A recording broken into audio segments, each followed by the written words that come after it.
In this video, I will show how to enable file delete confirmation message in Windows 11.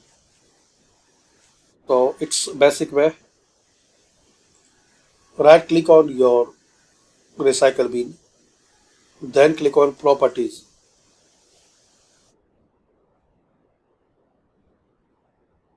Check this box, display delete confirmation dialog.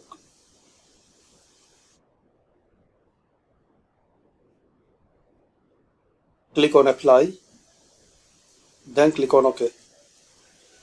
Now try to delete anything. So you will see this option. Are you sure you want to move this file to recycle bin? Click on yes or not. If you need to change the setting again, properties, uncheck this box, then apply, then click on OK. Now try to delete. That's it. Thanks for watching.